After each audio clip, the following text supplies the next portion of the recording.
I am here with Craig Newmark, who is the founder of Craigslist. And after being laid off from Charles Schwab in 1995, he used his severance package to create a mailing list of San Francisco art and technology events.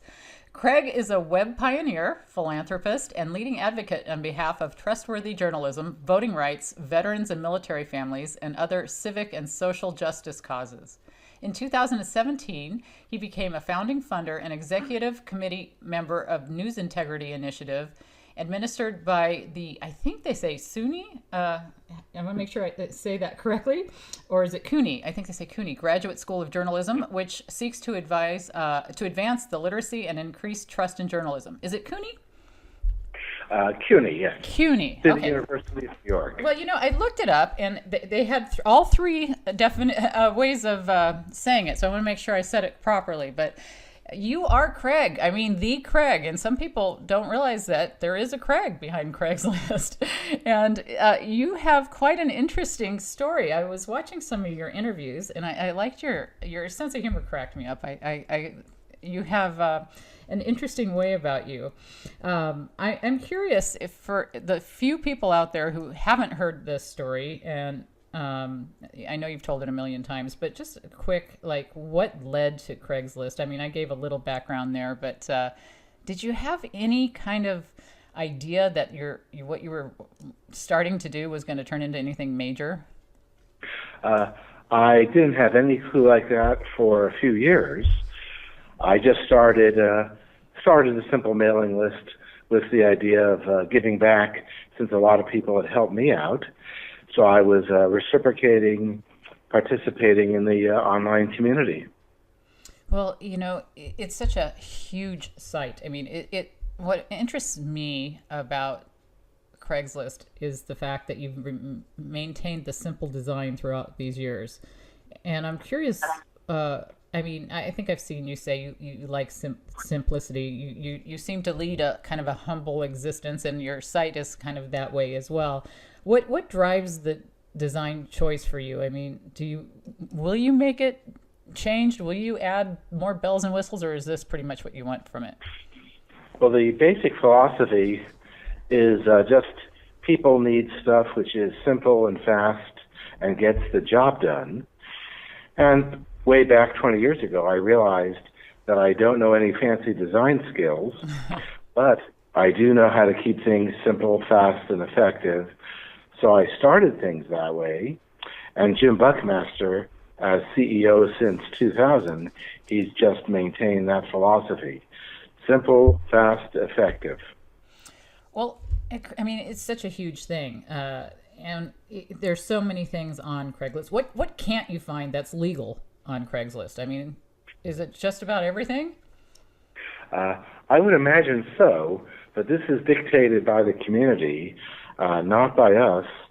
The philosophy is pro-social. It is community-based. Sometimes people in the community tell us to avoid some categories, like guns. So that decision was made in '98. But generally, people choose themselves. That's what user-generated content is. Well, how did it come about that it changed into this massive thing? I mean, what did you foresee for this? Was this just to make it convenient for you to keep track of things in the beginning, and then it just, how did it snowball? Well, started with a simple events list. People asked for more categories, added those. At one point I realized, maybe 95 or 96, I realized that, hey, I'm a programmer. I can write code that turns these emails into web pages, and I had an instant publishing. And it just grew from there. People in the community made suggestions. I tried to figure out what made sense and what was doable, and Jim continued that tradition.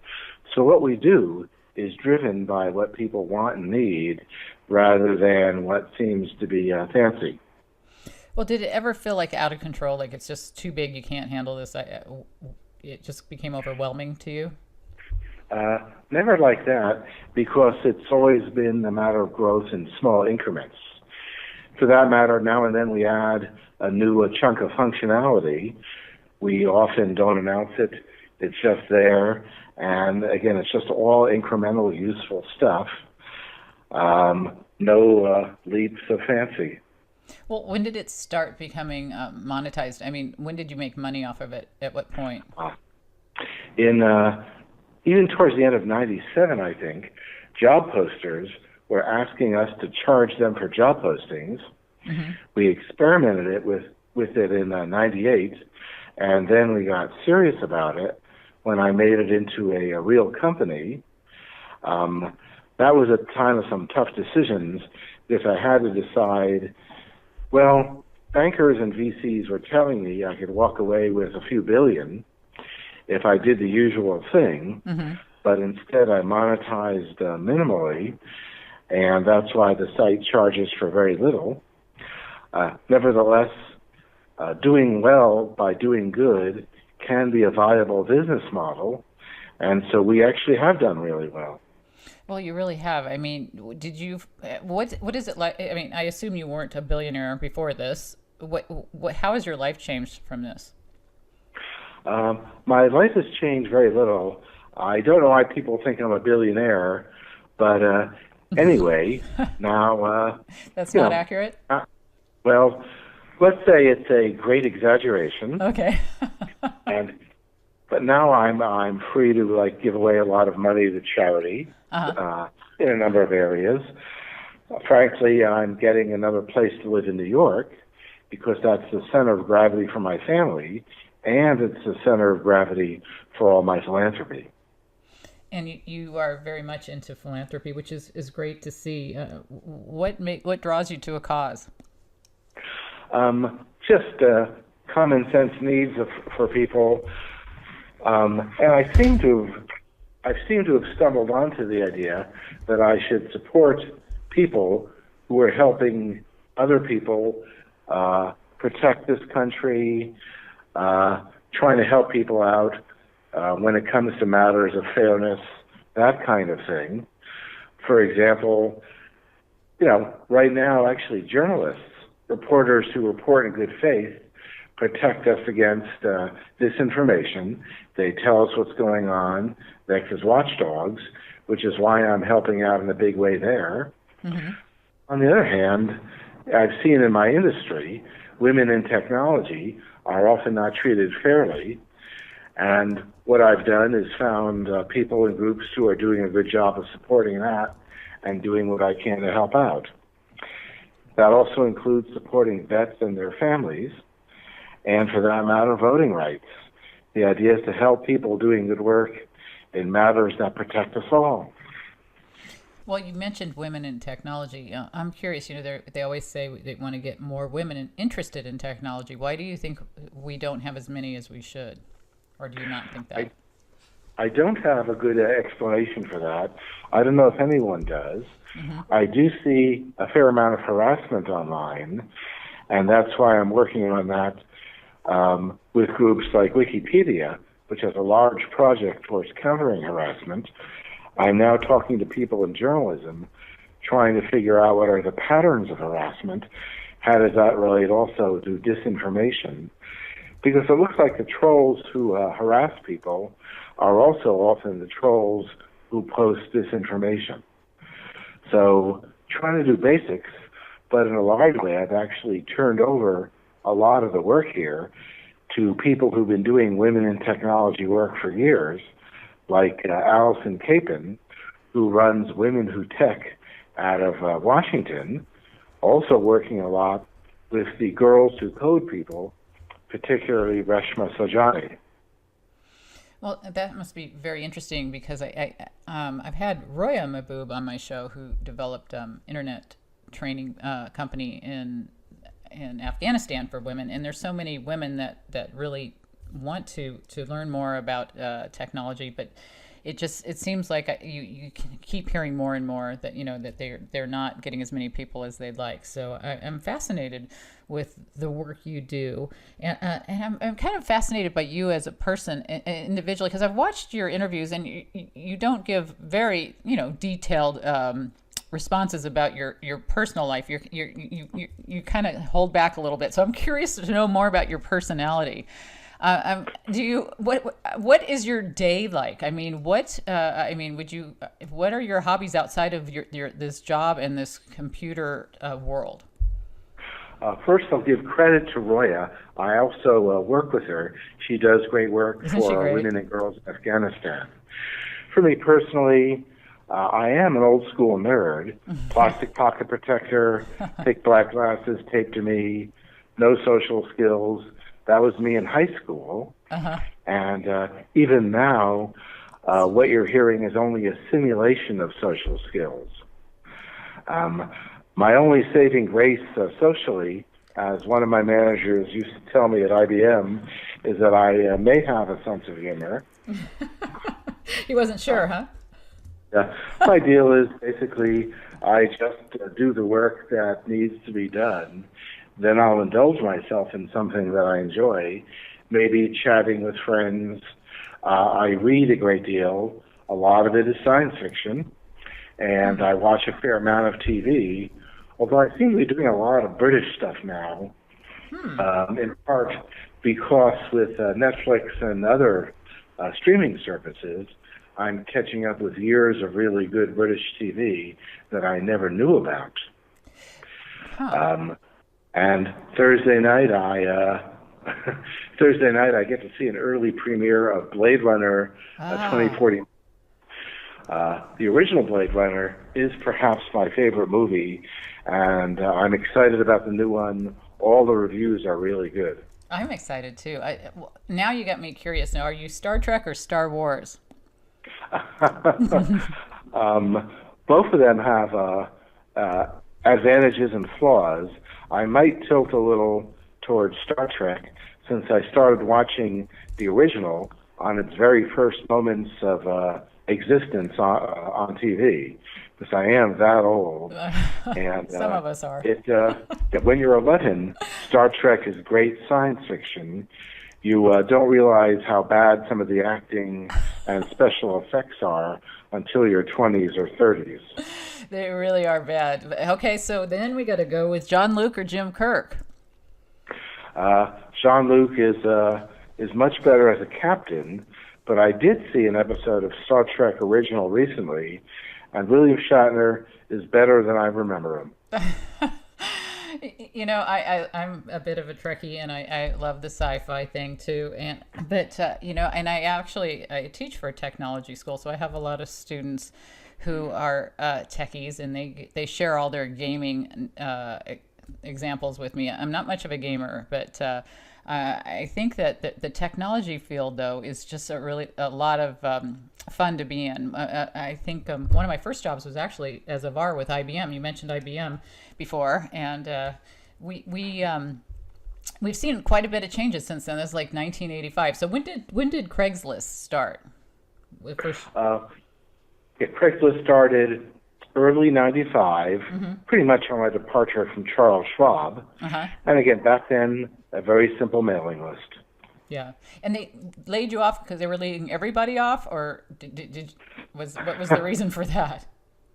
There was some kind of panic, and I was lucky. I got a generous payout. This was San Francisco in early 95, just when the dot-com business was starting big. Yeah. Well, I think that it was a definite good move for you, and I'm just fascinated by your success with this. Now, was it always going to be Craigslist? I mean, did anybody try to get you to change the name? Oh, when I started, it didn't have a name. When I had to use, in the middle of 95, when I had to use a listserv, it was Major Domo, I had to give it a name. And as a nerd, I'm pretty literal. I was going to call it San Francisco Events.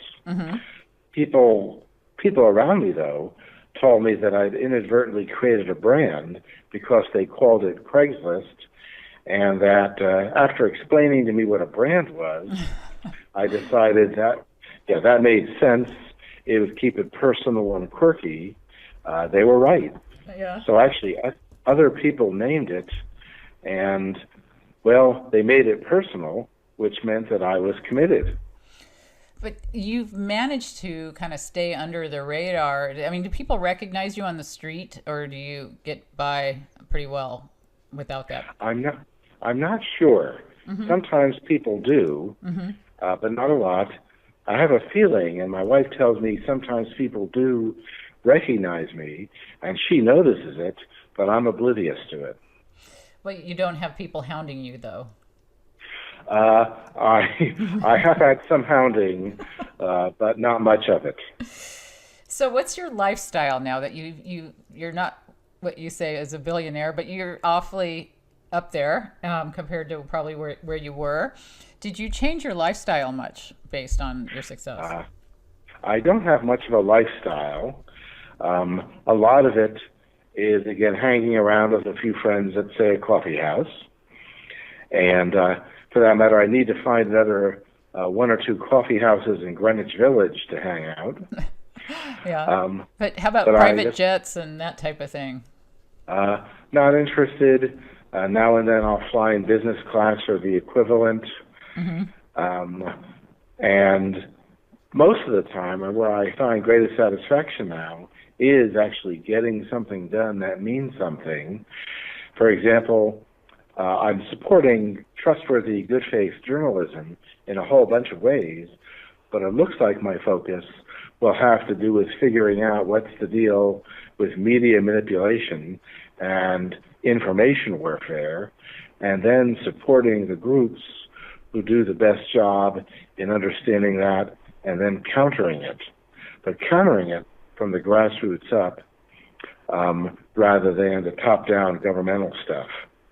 Well, how do you keep control when there's just so many outlets? If somebody posts something, somebody grabs it and goes with it, and then it's everywhere. How do you stop that? Well, you don't control things, but if you see something like fake news, that's a problem. And I'm working with the International Fact-Checking Network and others, trying to find the best ways to counter fake news, and then trying to neutralize it without reinforcing it. Because sometimes when you repeat a lie, even if you're debunking it, sometimes people only remember the lie, especially if it was built by professionals. And even this very day, I think Facebook is in Washington talking about progress with this. And I actually do speak with Facebook and Google and others very quietly about how we can work together with all this. And then I work with groups who are trying to figure out where is the problem coming from, and maybe how do we stop it at its source. What got you interested in this in the first place? Have you had fake stories written about you or somebody you know? It's kind of all the above. In high school, I had a really good history teacher, and he taught us a lot about the role of a press in a democracy. The way I usually articulate his lesson is that a trustworthy press is the immune system of democracy. So that's very much in my head. In Sunday school, I learned that like, you shouldn't bear false witness. And frankly, some years ago, I was hit by a very ugly fake news attack. And rather than whine about it, I figure I'll help solve the problem. Why do you think you were hit with that attack? Let's say it was hit as a diversionary maneuver in a cover-up, which I can't articulate. But the bottom line for me personally is that I could complain or I could help solve the problem, and solving the problem takes longer but feels better. Well, I imagine being in the limelight, you're going to capture everybody's attention. So you're going to get the crazies out there that like to cause trouble, I'm sure. And how do you deal with that at the end of the day? I mean, are you able to let it go? I mean, or when you read something negative like that, does it just get under your skin? You know what I mean? It's a combination of things. The normal response is to let it go, and sometimes you don't want to engage with a troll, even if they're a professional troll. Sometimes ignoring that is the best approach. when it comes to fake news in the sense of actual information warfare, there, I find the people who are doing a good job preparing for it, and then I support them with whatever influence I have, and often with large cash contributions. Well, speaking of crazy, I'm just curious about your ads that you've probably had to deal with, or that people have posted on the site. What's the craziest? Is there something in mind that stands out that somebody tried to put on Craigslist? I have an old favorite, which I've never forgotten because it's funny, and this goes back about 15 years. Somebody posted an ad trying to hire someone else to take the CPA ethics test for her. Well, there you go. That's up there. Yeah, that's always been my favorite. Yeah, I had a student once that submitted a paper, and at the bottom it said, "Thank you for purchasing this paper. That'll be $15." And she was just so mad at me for giving her a plagiarism warning on that one. But it's always kind of fun to see what people will try to do, I guess. But have you had to deal with, though, just kind of scary things on Craigslist that you hadn't anticipated? There's been a number of things, some of which I don't want to talk much about, because anything I say could help people game the system. Right. That's actually happened, and I got a spanking once for my tech team, justifiably. So the deal is that people are always trying to run scams and spams everywhere through the net, and my deal is that I talk with people doing trust and safety work at other sites. The closest I've ever come is disclosing some stuff to a researcher at University of Pennsylvania. Her name is Jessa Lingle, and a few months ago she posted some things on Slate that we were pretty sure couldn't help out the bad guys. So if you look up that thing by Jessa Lingle, Singel, and it's about what Facebook could learn from Craigslist on Slate.com. That is probably the most revealing we've ever been about this. Well, I'm definitely going to check that out. I'm just you have so many things that your site has accomplished. I interviewed Steve Forbes, and he said that that your site basically took down classifieds, and I've seen you say that that's a mythology. Can you want to address that? Well, I'm not a news professional, so I've gone to news professionals asking them, is there any evidence that we had a significant effect? And nowadays, when they want to get a brief, they just point to a chart of newspaper ad revenue, and the great drop-off in revenue is around 2007, 2008, which correlates with Google becoming a thing, and then a little later, Facebook becoming a thing. So I keep asking for evidence. No one's shown me any. However, they've shown me a great correlation in terms of newspaper ad revenue with the advent of Google and Facebook. So I'm a little confused. I'm keeping an open mind, looking for that evidence. Haven't found it.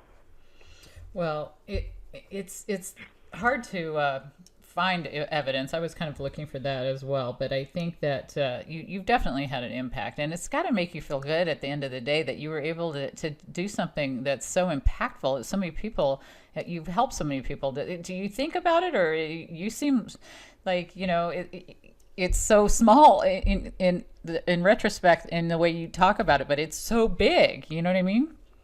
I know what you mean.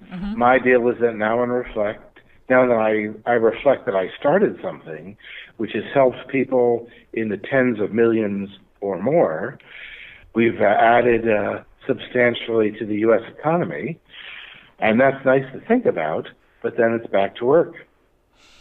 Well, so back to work. So what can you do to top yourself at this point? I'm planning nothing in terms of a commercial work. All my energies now outside of Craigslist are focused on these philanthropies.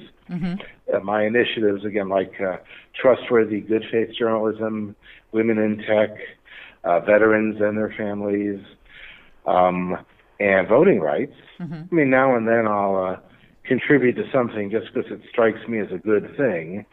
I love birds and I have a sense of humor, so I contribute to pigeon rescue. Well, I love your sense of humor, by the way, and I liked your reference to Costanza on one of your interviews. So, are you a Seinfeld fan? Very much so.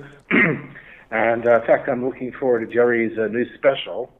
Yeah. And comedy is a big thing for me. It's bigger for me than music, with the exception of Leonard Cohen, who's pretty much my rabbi. What's your favorite television comedy now, right now, that's on today? I haven't thought it through very much.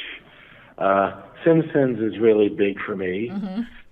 And there's a show called You're the Worst, which appeals to the darker side of my comedy. Oh, I don't know that one.